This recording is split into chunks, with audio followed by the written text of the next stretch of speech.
and I felt so all alone, and I didn't want another parent to feel so alone. And you feel like you lose a sense of yourself because you're trying to navigate the society and even family members. I mean, even yourself and your own biases. And that's where we also have to be honest with ourselves.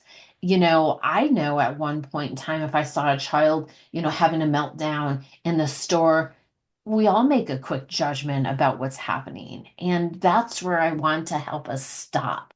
Let's pause and actually give grace to that parent or caregiver versus a quick judgment about their parenting and lack thereof. I got to watch my husband unfortunately struggle in adulthood with finding his security, finding his self-worth because of the impact of the insecurities of the words and the actions and the behaviors towards people who are different, quite frankly, who think differently, who maybe look different, all of those aspects that impact us. And that was heartbreaking for me. He did have that fifth grade teacher tell him he was stupid and lazy. And he grew up with undiagnosed dyslexia and ADHD. And so, you don't need somebody to tell you those comments because you already feel that yourself. You're already struggling. You already feel different. You already know, why am I not reading at the same pace? Why am I not at the same level? So you're already self-questioning that internally. And then to hear an adult say that externally and to hear it over and over. And the statistics out there are daunting. When you think about somebody with ADHD, here's 60,000 more negative comments by the age of 11, or is it 20,000? Sorry, I should have my statistics, but it's pretty aggressive in hearing just over and over the negative. You need to listen, you need to focus, you need to do better, you need to try harder. And then when I saw it happening to my son at the age of 5, it happened earlier. He was getting kicked out of daycare and swim lessons and soccer and any of those areas that were overstimulating and overwhelming for him. And then in half day kindergarten, he was in the principal's office pretty much every day. And it just lit a fire in me because, in the back of my mind, I'm thinking, what are we doing as a society? I mean, honestly, how is this happening? There's this 5-year-old kid who's, was reading at the age of 3, has such a zest for life, who's so excited to go to school to start learning, and all of a sudden just being stifled. And where is our flexibility of thought or even just logic, honestly, is what I was thinking about of saying, okay, if my son doesn't do well in a line that's not moving, well, then let's not put my son in a line that's not moving. And the expectation that we have on our kids to behave better than adults. I mean, think about it, Andrew. If think about all the times that we've had to stand in line. It's maddening. It's if you have ever been to an amusement park where you have to wait there in line, it's not a fun experience. We have a hard time as adults controlling ourselves, let alone this 5-year-old boy. So when I saw all of that, I decided to leave my 20-year career um, and just stop what's happening and educate society, build a community that understands, embraces, empowers, and celebrates differences versus looking at them as deficits. And the other quick thing I want to add to that is because of the passion that I have in when I think about homelessness and when I think about incarceration and when I think about all those kids that are dropouts, you know, that's happening to those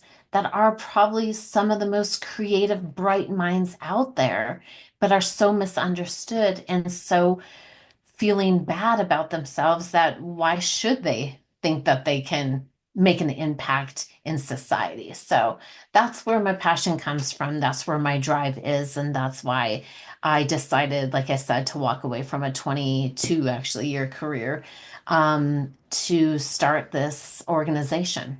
Certainly the way that classrooms have been set up traditionally, there's sort of a narrow road of what is acceptable and what leads to success. And if you fall on the other side, either side of that bell curve, going back to your son very quickly, you mentioned that you came from a 20-year career.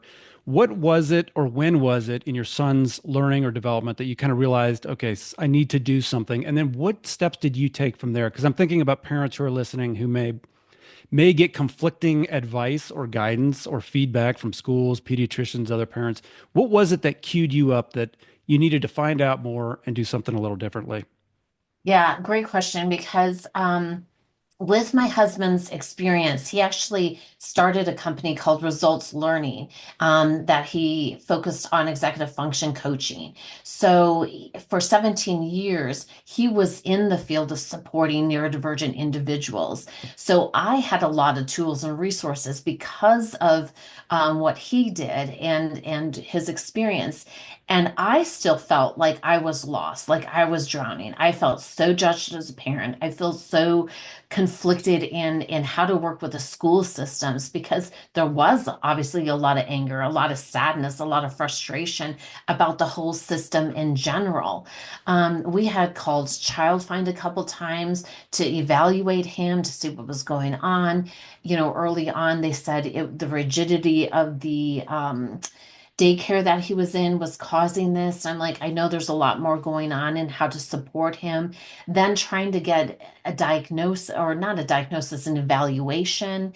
And, you know, early on in the evaluation, of course, because he's bouncing off the walls, everyone's like, it's ADHD. I'm like, I don't know. I mean, couldn't the sensory also be because he has. I mean, he has spider ears, I call him, where he can hear, I swear, 2 blocks away. And I'm like, so a lot of input. Is that really ADHD? So I just had a lot going on in my world, and I'm thinking, how do parents who don't have the resources or the knowledge that I do at this stage, and not that I had a lot of knowledge, again, I just had experience because of what my husband was doing and knew a lot of psychologists and different OTs and stuff.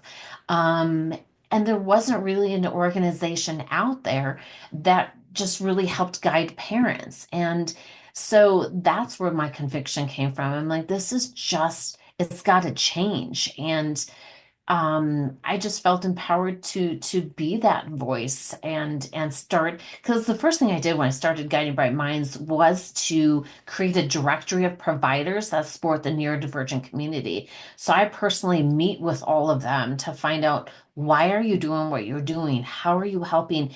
And are you willing to collaborate as a community? Because that's the key for me. It's not just here's this directory of these providers that, you know, provide these services, but what are we doing to make an impact? How are we contributing to this change that needs to happen? And so that's why I felt so lost and I felt so all alone. And I didn't want another parent to feel so alone. And you feel like you lose a sense of yourself because you're trying to navigate the society and even family members. I mean, even yourself and your own biases. And that's where we also have to be honest with ourselves.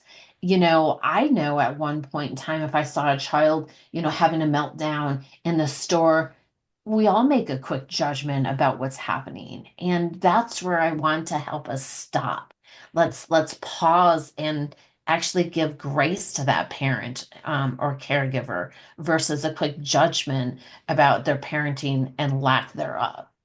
And so that's why I got involved. And really quick, I do want to mention I'm also one of the co-founders of the Colorado Neurodiversity Chamber of Commerce. And we were the first neurodiversity chamber of commerce in the country. We just helped Georgia. But because of my son's still really young, and I think, okay, you know, I was still in the early stages of we'll just get him through school and everything will be great. Then he'll go into the workforce and that'll be better. Well, that's probably worse than the school systems. It's more stifling. And so the Colorado Neurodiversity Chamber of Commerce kind of goes to that next level of helping educate from a business standpoint on how to support the community. Yeah, fortunately, awareness of different and diverse learning styles and skills and abilities, it seems to be growing.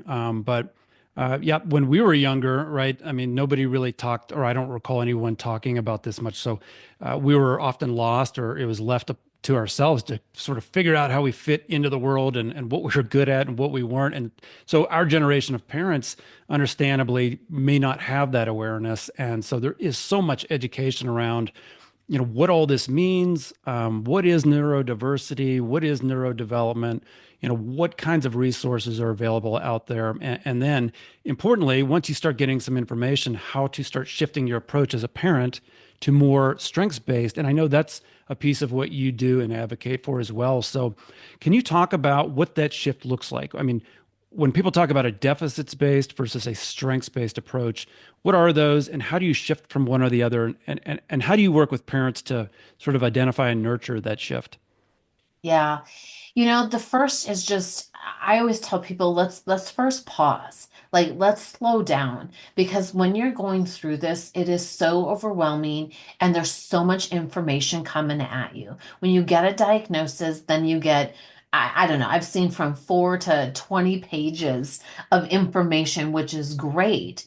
But a lot of input comes in to say, here's all these tools, here's all these resources, here's what steps to do.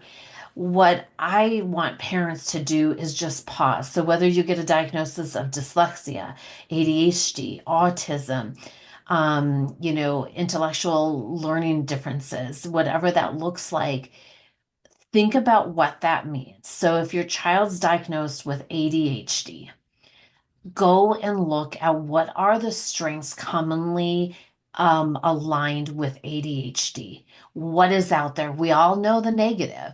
In our one of the trainings we do through the Colorado Neurodiversity training is doing some bias understanding. When you think of ADHD, what's the first thing that comes to your mind? Well, it's a kid bouncing off the wall, disorganization, chaos, and I want to change that line of thinking that it's not hyperactive, it's energetic and driven. It's not rigid thinking for somebody with autism. It's a strong sense of structure and consistency. It's not poor social skills, it's unique communication styles. So, really changing our language, first of all, our understanding. But here's the tough part, Andrew. It is hard because, I just think about this morning getting my son ready for school. He is bouncing off the walls. I mean, he's all over the board. He's kind of yelling to release. So there's a lot of things because he's trying to release the anxiety of going to school, having to hold it together for 8 hours a day. And that's hard to comprehend.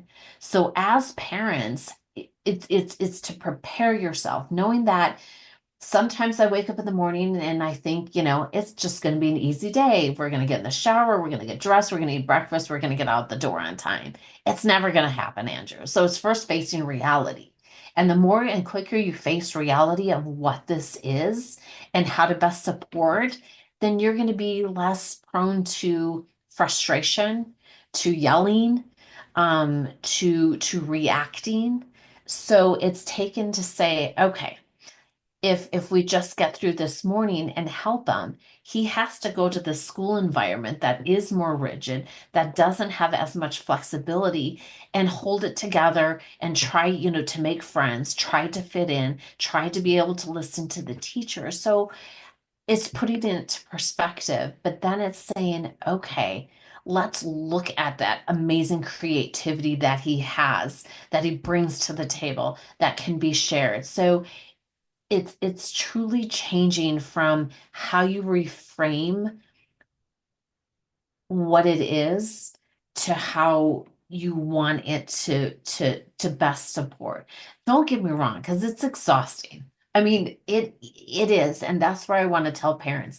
I get it. I mean, it's I in fact today I not a migraine, but I definitely have a headache. And then when your son's, yelling and running around and all of that, it's not fun. And you're not going to hold it together all the time, nor should you be expected to.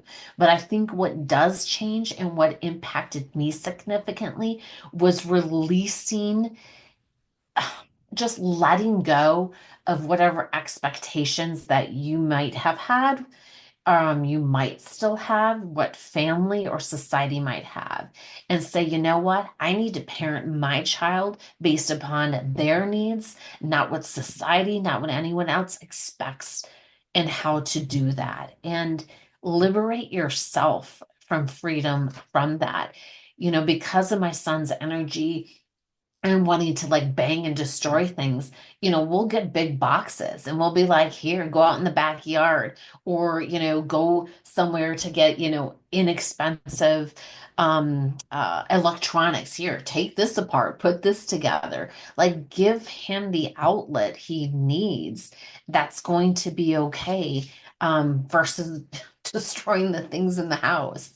Um, so so it's just a lot of self-reflection, but also removing our own expectations too.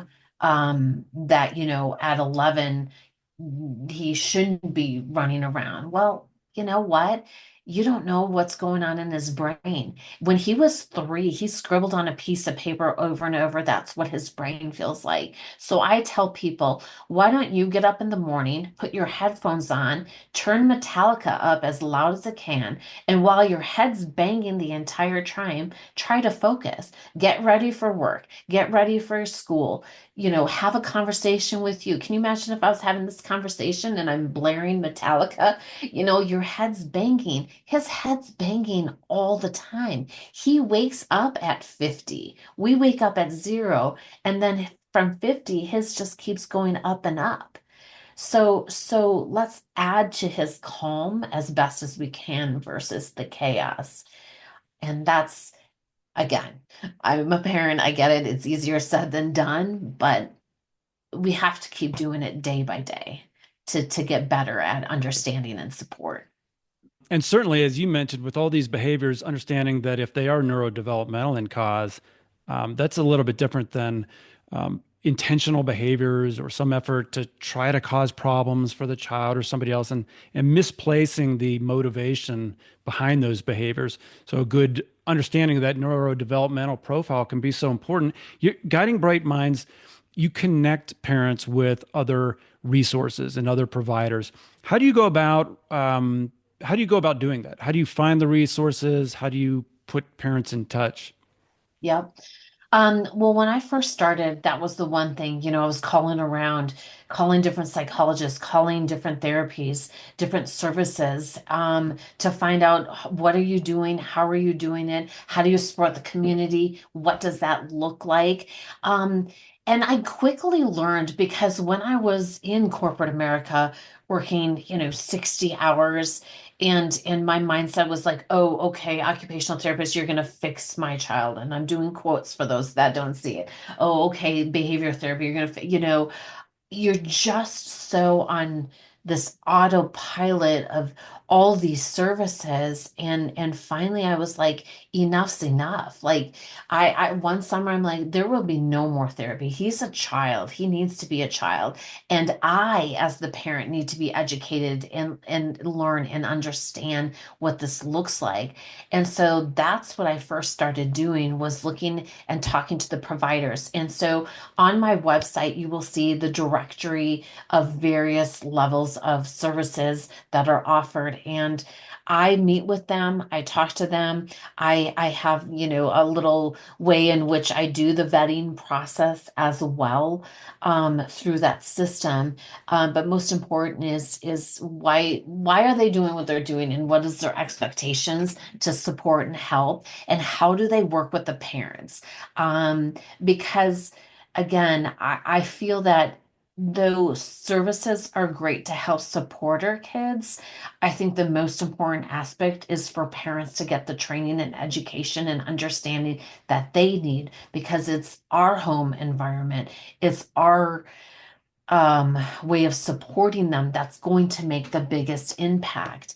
And so, what I do for the professionals, I have monthly coffee and conversations. So, we're getting together to talk about how are things going, what's going on in the industry, what can we do to make positive change and impact, how do we provide professional development to schools. In the professional development that we do for through the chamber, we do that for employers on how to understand.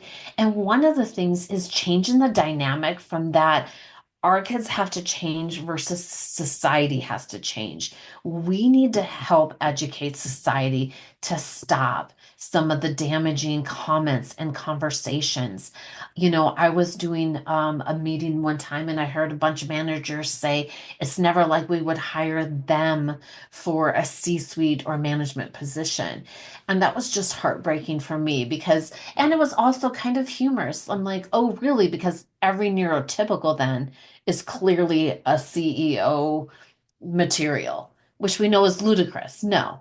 So to say the opposite is just as bad. And then I almost wanted to be like, so Richard Branson is not good enough for C-suite or Charles Schwab or, Elon Musk or who's all the other ones that are out there? Elon Oh might yeah, not. there's a bunch of them. I was just thinking of some of them while you were mentioning that some of the most successful Steve CEOs. Jobs, like you already have a C-suite of professionals who are probably neurodivergent anyway, because it is the attention to detail. It is the creativity. It is the ability to multitask.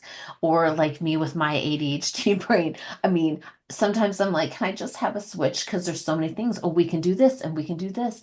It's a creative, incredible mind that just needs to be embraced differently. So I'm sorry, I got more off track about what guiding bright minds, but that's ultimately it, is just the community, the providers that supports, that's willing to also grow and change as the industry and as we learn and grow about different um, services and supports that are out there. Yeah, that's great. As you look to the future, what are your hopes for I don't know if it's a movement, but awareness around neurodiversity, and how do you see your company evolving to continue to support families and individuals on that journey? Oh, yes. So I'm looking as far as from a Guiding Bright Minds lens and perspective. Even though I'm predominantly here in Colorado, I have parent following all over the world because I do host free parent webinars. I even having one come up next week, which is focused on supporting physical wellness in teens. I have a variety, from autism, ADHD, dyslexia, dysgraphia, and all age groups on there. So to me, it's that continuation of the education of the support, and I'm actually looking to launch on a national lens of my directory throughout the United States. So I'm super excited as far as just continuing that movement and making that impact, and bringing communities together. That's the biggest thing. And then, what I'd really like to see, Andrew, is honestly that this conversation isn't happening in 5 years, that we've changed so much as a society that where we're just embracing differences instead of having to have every sector that might view different than whatever society is deemed normal to have to prove themselves. It was not too long ago that women could never do a man's job, a minority could never do a white person's job, a neurodivergent can never do a neurotypical job. So let's just stop putting these limitations on somebody who might be different in whatever way and just look at it from a different lens of what are the possibilities. And statistics show that those employers, those areas where diversity is really embraced and supported, do have a better environment, do much better in what they're bringing to the table in products and development and design. And that's what I want to see, is just that it's whether somebody looks you in the eye or not, who cares? Let's stop thinking that that's a sign of disrespect or untrustworthy, or if somebody has to pause long enough to think about it. Okay, so that's just the way their brain works. I wish mine paused long enough, to what comes from here out my mouth, but it doesn't. And that's how I'm wired, and that's beautiful. And let's just embrace that. So that's what I would love to see, is that this is just a part of universal design and the way we function in the world, to say, I love these differences. Because we're all different. I mean, that's the other thing. We're all different. We're all actually neurodivergent. It's not one in five. Let's stop with neurotypical and neurodivergent. We're all different. So that's just that. That is such a key point. I'm glad you mentioned that. Yeah, what a lot of people I think don't realize is everyone has a neurodevelopmental profile and it's unique. Yeah. Everyone's is. So we all have strengths in some areas, we all have weaknesses in others. It's just like someone's fingerprint. So it sounds like you're really excited about and helping parents understand to look at it that way to help them identify what that fingerprint looks like in their child's skills and abilities, and then to leverage that. And you're right. The more that people realize that, I think even if you're on the company end, the HR side, hiring, whatever it may be, if you're able to say, well, we have this unique position, we need this unique skill set, and we need somebody who can kind of do this. And there's somebody for every position, and there's a position for everybody. If we think about where we're stronger and don't try to do the things that we're not designed to go do as well. Yes. Yes. Yeah. Open that lens. Be free to think differently and through that process, and allow yourself that grace to of sitting down to say, what are the needs that my child needs, that I need as a parent, that I can support, and just take away and remove everything else. Of This is where normally I tell people to take the blinders off. This is where I'm like, put the blinders on, because you know what? That person that might look at you sideways or give you that look with because of how your child's, you don't need them. And so anyway, I could go on about that. No, that's a great point. We've all been trained to try to fit in. And so, yeah, looking outside of that for ourselves is a good first step to then passing along that same mindset to our children. So this has been a great conversation. You've shared a ton of information. It's very exciting to hear that you are and your company are getting this information out to parents and the community. Where can listeners find you? Yes. So on the website, you can find Guiding Bright Minds. So it's just www.guidingbrightminds.com. On the website, you will see events that are happening, webinars that are out there. So all the professionals that are part of the Guiding Bright Minds community will post their events, will post different things that are happening, whether they have books or podcasts. There's also, what do I want to say? We have hundreds of articles, so many different great pieces of information, even potty training, bedtime, um, different lenses, transitions, because we know transitions are hard. So I look at it as a kind of a one-stop shop. All these resources, all these tools, all these providers. And I do want to highlight, I am hosting my third annual neurodiversity resource fair. I'm so excited about this. It is such a fun. It's an outdoor event. We have obstacle bounce house. We have face painting. We have bucket drumming. Dinger, the Colorado mascot, perfect for today since it's opening day. Um, but ways to bring the community where parents can have fun with their family, but also get the resources to support. We have great, it's at Accelerated Schools, which is by the DU area here in Denver. And we usually have about 85 vendors, food trucks, Howdy ice cream, homemade ice cream will be there. So if you're a parent who's just stuck in your journey, not sure, Happy to just chat and talk. I'm in the process of enrolling out my Empowering Parents program. That is going to have a small monthly fee to it, but it's going to be really engaging for parents. And I thought I've been working on this for 3 years because I didn't want to have another subscription out there for parents because I know how much we pay in services. So it's going to have where there's going to be a connection group. So parents are going to be able to get together and meet other parents, start putting play dates together for parents, play date together for kids. I have comprehensive playbooks, I call them, for every diagnosis. So parents can have a baseline for their journey. I'm going to have a monthly Ask the Expert series so they can talk to experts and get feedback, and then a power hour. So they just meet with me for a month, for an hour a month. Parent power hour, where are you at? How's it going? So just again, I'm just, if you can't tell, I love bringing the community together. I'm all about community. I'm all about just us supporting each other and being there for each other. This has been great. Really appreciate you coming on. Thank you so much, Tiffany.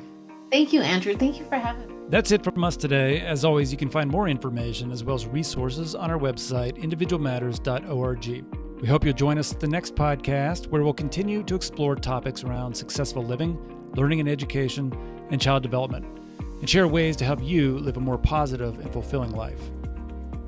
The preceding information is not intended to provide or serve as medical, clinical, or educational advice. Individual Matters is not responsible for the accuracy of guest statements. All information should be validated independently. Please consult with your doctor, mental health provider, attorney, or other appropriate professionals before making any personal decisions for yourself or those in your care.